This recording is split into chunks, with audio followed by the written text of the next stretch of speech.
Mana, bilisan mo! Ano gagawin ko? Tulungan mo kong higpitan ang pagkakasara nitong bitana! Oo. Daniel, dumudugo ang mga braso mo!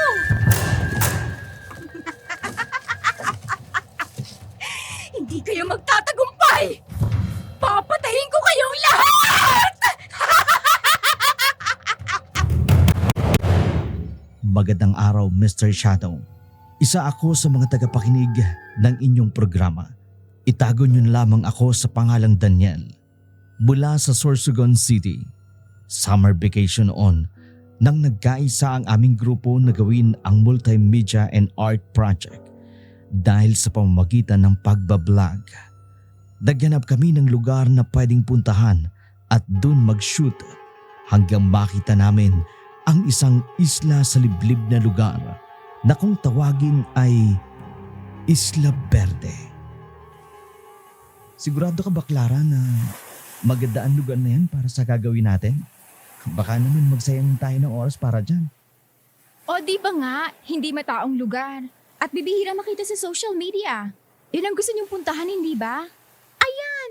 Isla Verde ang sagot sa hinahanap niyo. So ano? Kailan tayo pupunta doon? 2:00 na ng hapon ng sumunod na araw nang lisanin namin ang pier sa bayan ng San Lorenzo. Galak at puno ng saya habang binabagtas namin ang karagatan gamit ang bangka patungo sa Isla Verde. Nanette, bakit ang tahimik mo naman? Kanina pa kami nagsiselfie ni Daniel sa pier. Bakit ayaw mong sumali sa amin? Ewan ko ba, Clara? Parang nag-iba yung pakiramdam ko dun sa sinabi ng bangkero kanina habang papaalis pa lang tayo. Sigurado ba kayo na gusto nyong pumunta sa Isla Verde? Hindi kaya magsisilang kayo sa ulit? Huwag niyo na hong isipin yon. Malapit na tayo doon. Ayun o! Natatanaw ko na yung dalampasigan ng isla!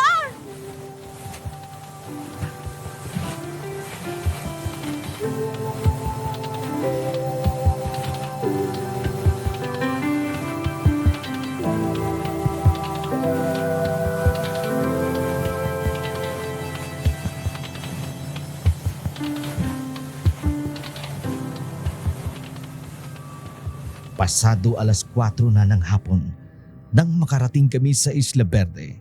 Halos madilim na ang paligid dahil sa naglalakihang kahoy sa paligid. Subalit makikita rin ang kagandahan ng isla. Maraming salamat ho, Mang... Rudy! Salamat ho, Mang Rudy. Saan ho kayo nakatira?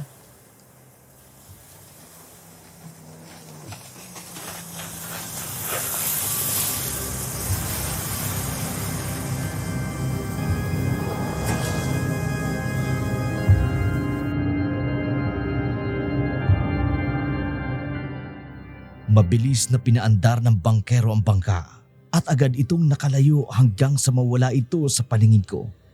Saglit kong inilapag ang aking digital camera sa loob ng tent na itinayo ni Clara at Nanette at kumuha ako ng mga kahoy para sa gagawin naming bonfire. Oh, ano na? Nasaan na yung mga kahoy na gagawin nating bonfire? Teka, ano ba ginagawa mo, Daniel? Bakit tinatanggal mo yung tent sa pagkakatayo? Hindi na natin to kailangan, Clara. Hindi tayo dito magpapalipas ng gabi. Tulungan niyo ako. Bilisan niyo. Kung hindi dito, saan? Daniel, ano ba? Pwede ba makinig ka muna sa akin? Sundin niyo na lang ang sinasabi ko. Walang nagawa sina Clara at Nanette kundi sumunod sa akin kung saan man ako pupunta. Nang malapit na kami sa nakita kong lugar kung saan magpapalipas kami ng gabi, nagulat si Nanette sa kanyang nakita. Clara! Nanette, ba't parang nakakita ka ng multo? Anong... Tingnan mo, may malaking bahay. Wow! Oo nga, pero hindi kaya haunted house yan? Parang napakaluma na kasi. Nagpatuloy kami sa paglalakad hanggang makarating kami sa malaking bahay. May kalumaan ang gate na bakal at litaw ang kalawang nito sa pulang pintura. Tatawag sana ako kung may tao nang biglang Tuloy kayo.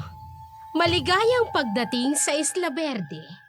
Alam niyo na darating kami dito sa isla? Maupo kayo. Naroroon ako sa dalampasigan kanina habang paparating kayo. Walang ibang patutunguhan sa lugar na ito, kundi dito lamang sa islang ito, sa Isla Verde. Ganun ho ba, Manang? Sino ho bang kasama niyo rito? Matagal na ho ba kayo dito? 30 taon na akong mag-isang nakatira dito. At simula nang manirahan ako rito, pangalawa pa lamang kayo sa napadpad sa islang ito. Napapaligiran ng karagatan ng islang ito. At doon sa dakong yun, ay matatarik na bangin ang naroroon. At matutulis na bato naman ang nasa ibaba nito. Hindi mabubuhay ang sino mang mahuhulog dito. hindi ko namalayan na nasa likuran na pala ako ng malaking bahay habang kumukuha ng litrato sa paligid para sa vlog. Nakarinig ako ng napakalakas na paggaspas na tila naglalaki ang ibon mula sa itaas. Nang tumingin ako ay... Ano? Hindi. Napakalaking itim na ibon. Papalapit sa kinaroroonan ko. Hindi. Susugurin ako ng malaking ibon. Ah! Nagising ako sa loob ng isang madilim na kwarto. Maliit na lampara lang ang nagbibigay liwanag sa kwartong yon. Sapat na upang maaninag ko kung sino ang nasa loob nito. Daniel! Daniel, anong nangyari sa'yo? Natagpuan ka namin kanina sa likuran nitong bahay. Nawalan ka ng malay. Ano bang nangyari?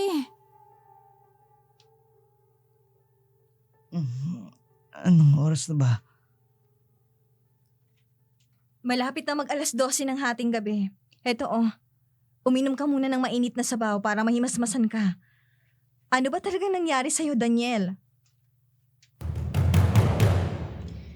Hindi ko sinabi sa dalawa kong kasama dahil alam kong matatakot sila.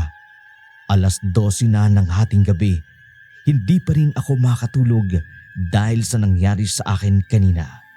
Naisipan kong buksan ang aking kamera para tingnan ang mga litratong kuha ko at nagulat ako sa aking nakita. Ano nga? Hindi. Namamalikmata lamang ako. Hindi ako maaaring magkamali. Si Mang Rudy ang nasa likuran ni na Clara at Nanette sa stolen shot ko na ito nung nasa bangka kami.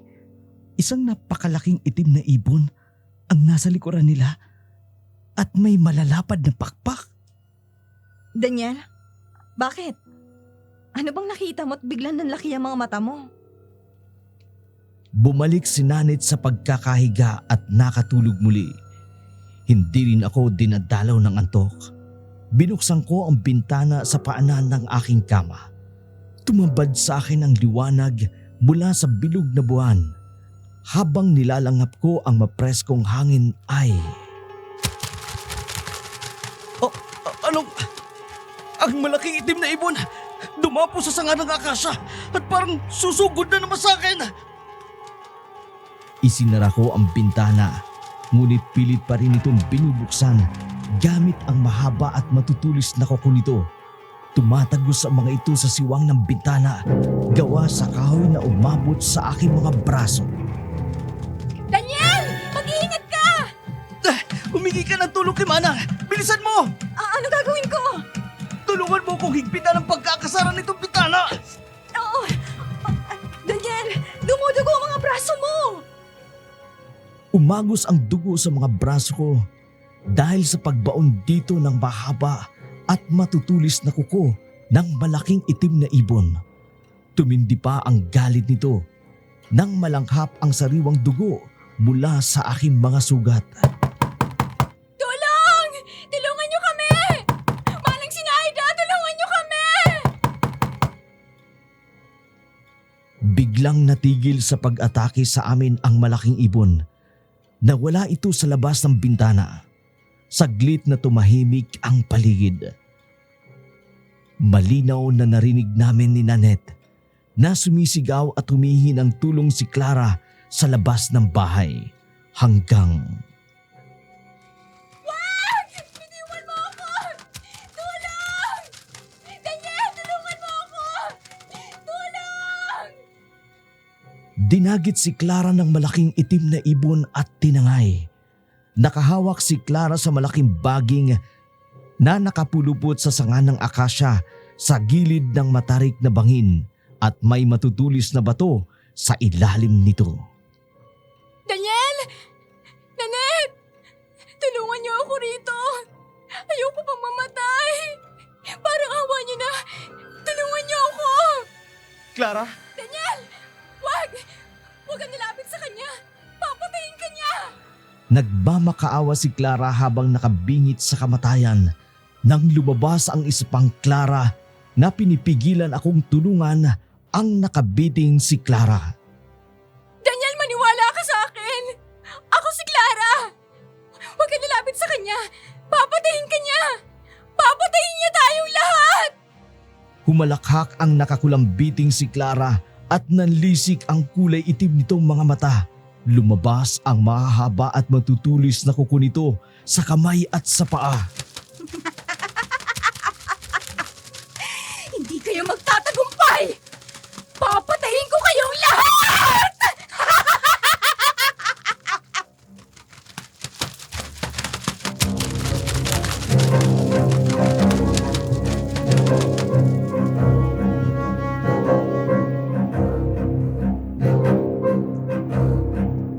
Naging isang malaking itim na ibon ang isang Clara.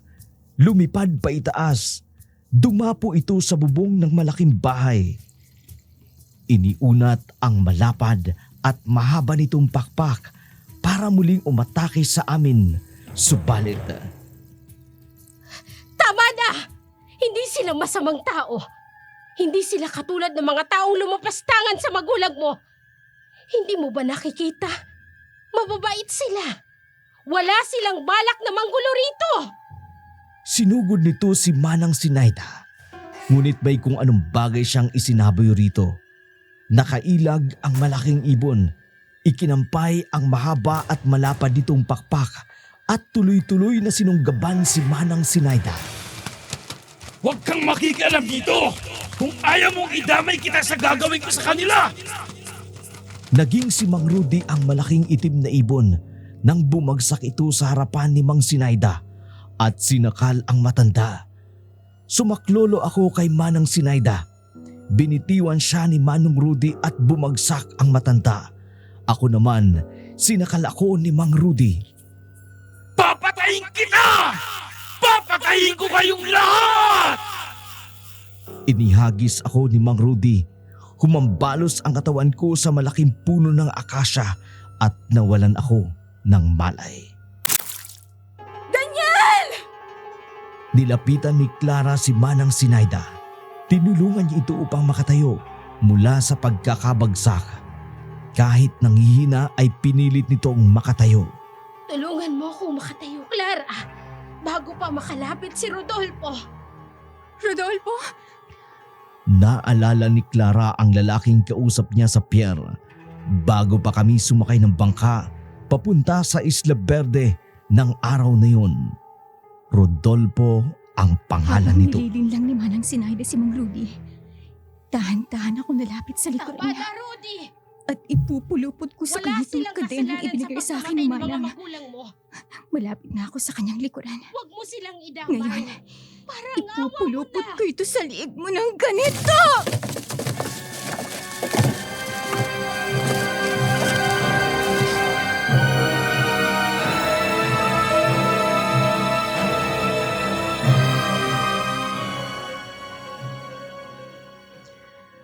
Nagawa ni Clara ang plano ni Manang Sinaida na linlangin si Mang Rudy. Hindi ito nakawala sa pagkapulubot ng kadenang bakal sa kanyang liig. Nakagapos at nakatali si Mang Rudy sa poste na magkabalay ako. Nanette! Nasaan si Clara? Si Manang Sinaida! Ayun oh, pinagmamasdang mabuti si Mang Rudy habang nakatali sa poste. bukang liwayway na nang mahinto si Rudy at ang malaking ibon sa pag-atake sa amin. Gayunpaman, maraming bagay pa rin ang gusto naming malaman. Mga katanungang naghahanap ng kasagutan.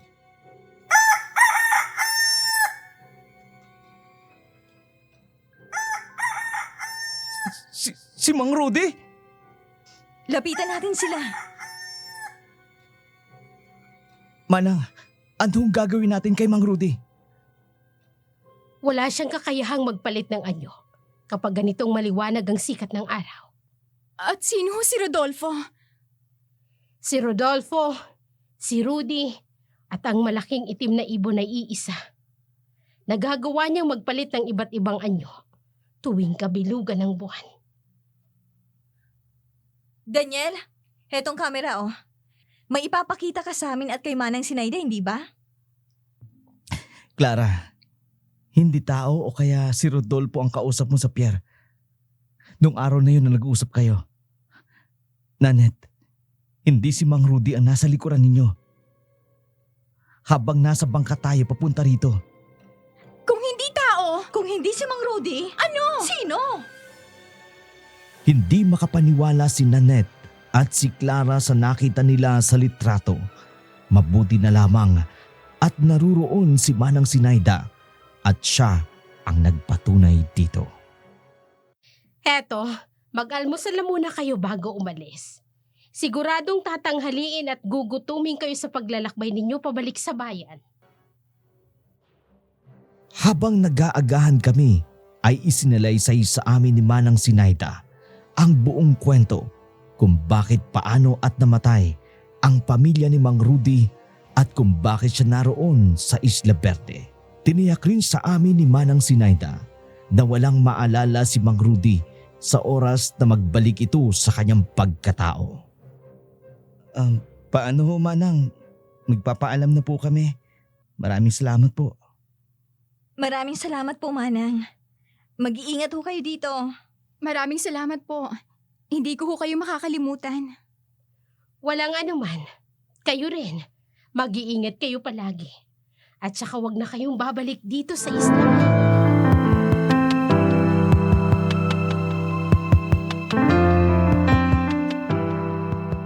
Nilingon ko pa si Mang Rudy habang nakatali pa rin sa poste bago kami lumabas ng gate ng malaking bahay na yon. Kumakaway pa rin si Manang Sinaida habang palayo kami. Bago kami sumakay ng bangka ay tiniyak muna namin na hindi si Mang Rudy ang bangkero. Pagkalipas ng 5 taon, naging instructor ako sa isang journalism class sa isang college school sa amin. Kung minsan, bumabalik pa rin sa aking alaala ang pangyayaring yun, lalo na kapag nakikita ko ang marka sa aking mga braso. Makinig kayong mabuti dahil heto na ang pangatlong grupo para sa inyong gagawing short film. Makinig kayo. Mawalang galang na ho, Sir Daniel. Saan po ba akong grupo kasama? Wala ka ba sa mga naunang grupo? Teka, anong pangalan mo? Rodolfo. Sana ay naibigan ninyo ang aking kwento. Magandang gabi.